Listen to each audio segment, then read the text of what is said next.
అదేంటి అశోక్ నగర్ దగ్గర తెల్లందాక కూర్చున్నప్పుడు ఒక చెల్లె ఆడ కూర్చొని చాలా నినాదాలు ఇస్తుండే, స్లోగన్స్ ఇస్తుండే. ఎందుకు బయటకు వస్తలేరు అని చెప్పేటందుకు చెప్తున్నా నేను.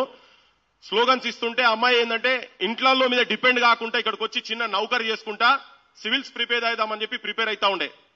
ప్రిపేర్ అవుతున్న క్రమంలో ఆ నౌకరీ దగ్గరికి ఆ ఫోటో లేదు ఆమె అందరు ఇస్తుంటే కలెక్షన్ చేస్తుంటే ఇంత ముందు చెప్పిండు కదా 50, 100 అందరి దగ్గర వసూలు చేసుకుంటున్నాం అని చెప్పండి. వాళ్ళు ఒక 500 రూపాయలు అమ్మాయి ఇస్తుంటే ఆ విజువల్ మొత్తం మా సోషల్ మీడియాలో మొత్తం వస్తే ఆ విజువల్ ను పట్టుకొని అమ్మాయి ఆ రాత్రి తెల్లందాక అక్కడ ఉండి దారుణాలో కూర్చుంటే, అశోక్ నగర్ దారుణాలో కూర్చుంటే పోలీసు వాళ్ళు వెంబడబడి ఆమె ఆఫీస్ దగ్గర పోయి, ఆ చెల్లె ఆఫీస్ దగ్గర పోయి 3-4 సార్లు పోతుంటే, సార్ మీరు ఇక్కడికి రాకండి ఇట్లా దయచేసి నా నౌకర్ పోతుంది అంటుంటే వీళ్ళు జాబ్ పెట్టిన వాళ్ళు వాళ్ళ ఇంట్లో ఫోన్ చేసిండ్రు, మీ బిడ్డ దగ్గరికి పోలీసు వాళ్ళు వస్తారని. మరి నేను చేసిన ద్రోహం ఏంది, నేను చేసిన తప్పేంది అని అంటే ఆ ధర్నాలో కూర్చొని ఉన్నది ఏంది, ముఖ్యమంత్రి చెప్పినటువంటి ప్రామిసులు అమలు చేయమన్నటువంటి దారుణాలు కూర్చుంటందుకు ఇది చెప్పేది నేను.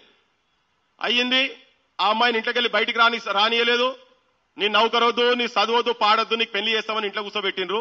ఒక 15 రోజుల కింద అనుకుంటా, 15-20 రోజుల కింద ఆ పిల్ల ఇప్పుడు నాకు ఢిల్లీ పోయిన చెల్లెతో మాట్లాడుకుంటూ చెప్పిందంట, మీ తల్లిదండ్రులు మిమ్మల్ని ఎంకరేజ్ చేస్తున్నారు, మా ఇంట్లో నన్ను ఇంట్లోకెళ్ళి రాణిస్తలేరు, నీ పరీక్షలు వద్దు, నీ నౌకరొద్దు అది అని చెప్పని అంటున్నారు, నాకు ఏం చేయాలో అర్థమైతలేదని మానసికంగా ఇబ్బంది పడి మీ అందరికి చెప్తున్నా ఏంటంటే ఆత్మహత్య చేసుకుని చనిపోయింది.